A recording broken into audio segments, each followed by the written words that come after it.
So my quest for the perfect headset continues, and today we're looking at the Bobo VR M3 Pro for the Quest 3.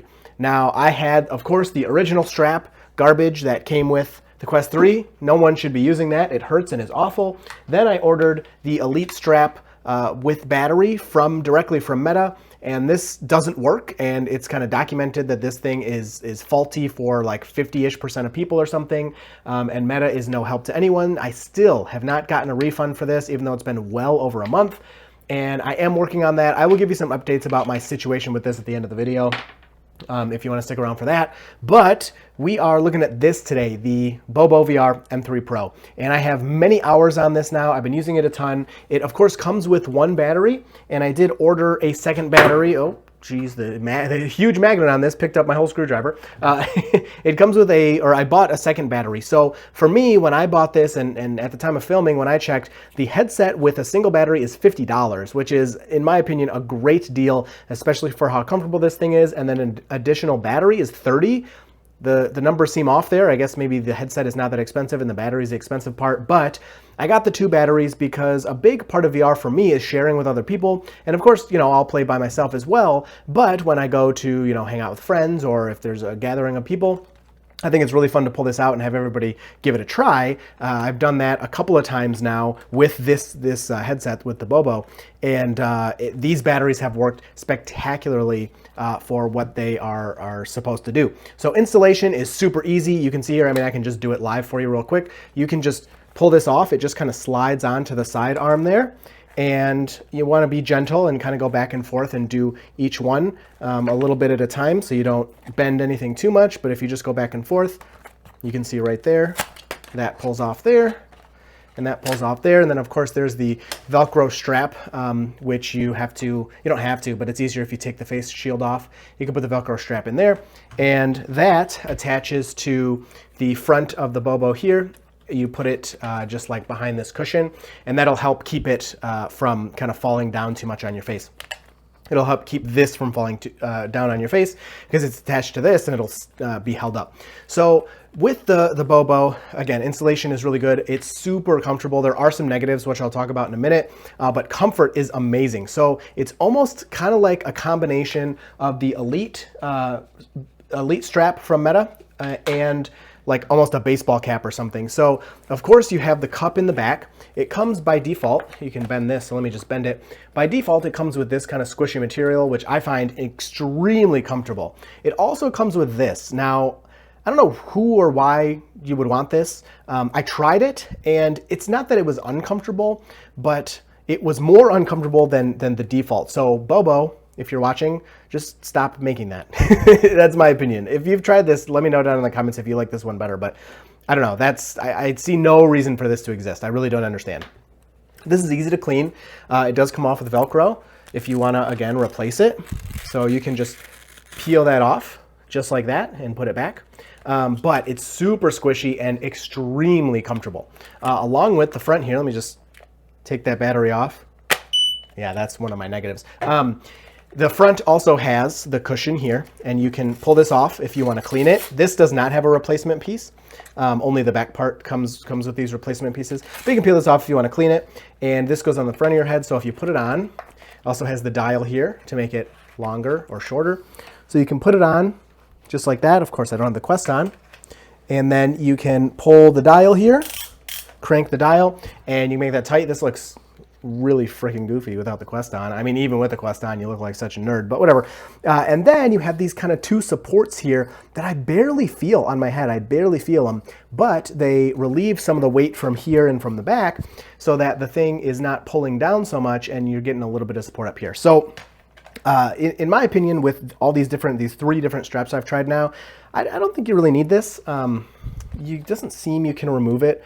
I was trying to look and see if I could take it off just to kind of play with it, but I think that's like, yeah, you definitely cannot remove that piece. But I don't know. I don't think you need it, but it does add to the comfort, I suppose. Now, one of the huge benefits I noticed with this is after playing with this even for a long time, the redness you can get sometimes, here and here is really diminished. It's not gone, but it's extremely diminished compared to using the other headsets with the Quest 3. So if you care about that, the redness goes away pretty quick for me. But if it's something you care about, it's a cool benefit that I thought about. So picking this up, putting it on and off is super quick. So I've taken this to 2 different gatherings. One, it was me and then 2 friends. And then the other gathering, it was me and, I mean, man, we had like 6 or 7 different people that were throwing this thing around the room and playing. Mostly we played The Cabin. I have a video about that. People loved that game. It was so much fun. We had a ton of fun passing that around. But anyway, people were very easily, I mean, instantly, these people had never used a Quest, they've never even used VR in their lives, instantly understood to, you know, loosen this, put it on, and tighten it. A couple people needed a little bit of help, but for the most part, everybody got it on like instantly and just was playing immediately. So that's a huge benefit. You can also, if you don't need to change the dial, you can kind of lift this up as I showed before and then pick it up, you know, off your head rather than having to adjust this dial too much. I personally don't like to do that. I just like to do the dial and lift it up and put it back down. So that's just personal preference. So there are a couple negatives. Well, before I go into that, I just want to finish up with the positives. Comfort is great. You don't get too hot in this. I did find sometimes like getting an itch on my head. I couldn't reach it because there's more stuff in the way. But yeah, as far as what it needs to do, comfort is great. And then extending battery life, of course, that's probably one of the main reasons you're going to buy this. It works perfectly for me. So I've seen other, I think from Jay Bratt, I think is the name of his channel, channels that these batteries maybe don't keep up with the Quest. In my experience with the Quest 3, in my experience, these are doing great. So I have the B2, I have 2 of the B2s. They have the exact same stats on them. And they are 5 volt, 2.6 amp, both of them. And the capacity is 5,200 milliamp hours, 3.7 volts. So I'll put a picture of this. Maybe I can just hold that up and you can see it. That doesn't look like it's focusing. There you go. If that doesn't focus, I'll put a picture up. But those are the stats of my battery. And what I found is the Quest will pretty much not drain with this. It won't charge either though. So when I have one of these on, the Quest will pretty much stay at its state of charge. And again, these games we were playing mostly mixed reality, which is the most demanding. Now I have the 120 hertz setting off on my Quest because I found that makes the battery life much better, but I have the 90 hertz on. And with these batteries, I would play for, you know, say 2 hours straight.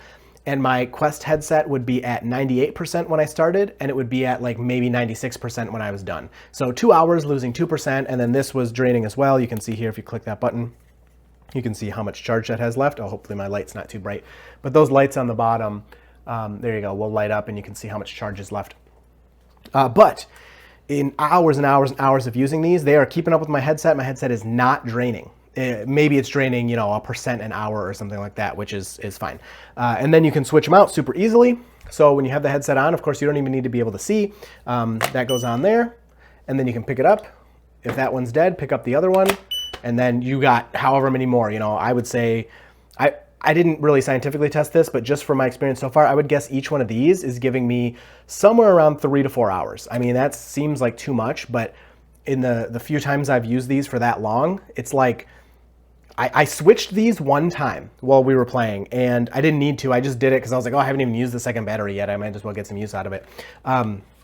So battery life is great. I mean, I don't need any more than that. That is plenty for me. So that's good. Okay, negatives. So there are 2 big negatives for me on this thing. I mean, they're not that big of a deal, but they're super annoying. So the first thing is this beep.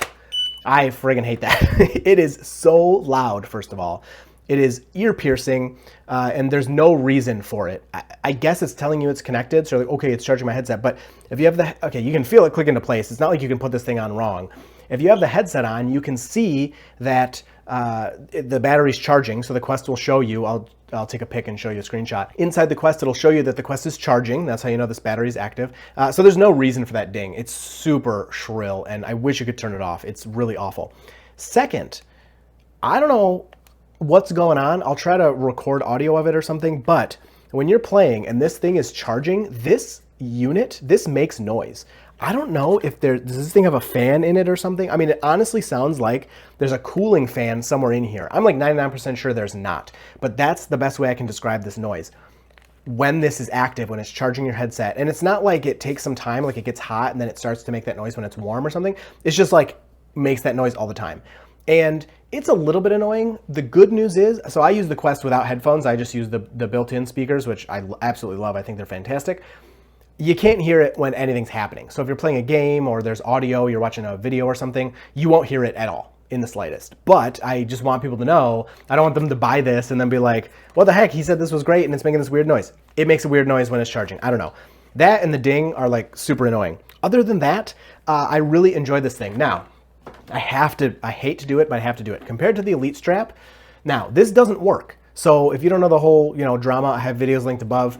Check that out. But for many people, many people, these don't work. Some people they do. Congratulations. I'm glad you have a good one. But it seems like more people than not, these don't work. I actually kind of prefer the comfort of the Elite strap to this. Now, in my opinion, this is all very subjective, so this might not matter to you. In my opinion, I really like the feeling of the headset that is kind of crunching onto your face, like pulling from the front and the back to be locked on there. This has that for sure, don't get me wrong, but because of these pieces and that this is a little bit higher, I think, because this is like above your headset, it's more of this kind of downward pressure along with the pulling pressure. This is extremely comfortable. I could wear this for 10 hours and I would be perfectly comfortable with it. Overall though, I wish this worked because something about this, I prefer a little bit more. And I will give you another negative here. Hold on. All right, I just restructured this whole thing to show you. So let me plug this in. So this is all good. And that will, charge the headset. Sometimes you have to press this button back here to turn it on. That ding means it's charging. And you should even be able to see here the light on the Quest light up. There you go. So there's the orange light on the Quest that shows that it's charging. Very good. Here's the other negative. I bought this carrying case when I was still in my honeymoon phase and thought everything was perfect with the Quest and I'll never have a problem with it, it turned out to be extremely wrong. It doesn't fit in this carrying case. So you have to make sure that your carrying case, if you have one, is like super extra tall, because even though, obviously I'll take off the battery because you can do that, but because the Bobo has this huge thing up here, which is great for comfort, and this stuff up here, this carrying case, that it did fit the, like, why did that battery just beep? It's not even on the unit. Like, that happens randomly sometimes too. It's super annoying. With the Elite strap with battery, or just the Elite strap, this case did fit my Quest. So that's a huge bummer. This case was super nice. It was only, I can link it down below on Amazon. It was only like, I don't know, 20 bucks or something, but extremely nice and fit very well. Doesn't fit with the Bobo, so I kind of hate that. The other negative for the Bobo is shipping took forever. So the battery came in just a couple of days. I'm guessing the batteries are in warehouses around here somewhere. I bought it directly off of their website. But the headset took almost a month to get to my house. I think it came from China and it like got stuck in customs or something. Just so you know, if you order it directly from them, it might take a while for you to get the actual headset part for the Quest 3. They're still working on it. I would guess they're gonna get them over here so you can buy them on Amazon and everything and have them actually in the US, and then they'll ship faster. But as of now, my experience was it took almost a month for the actual headset to show up. All right, and then I want to do a quick update on my Elite strap with battery problem. So these are broken. Meta told me in an email that they know there's a problem, that blah, blah, blah.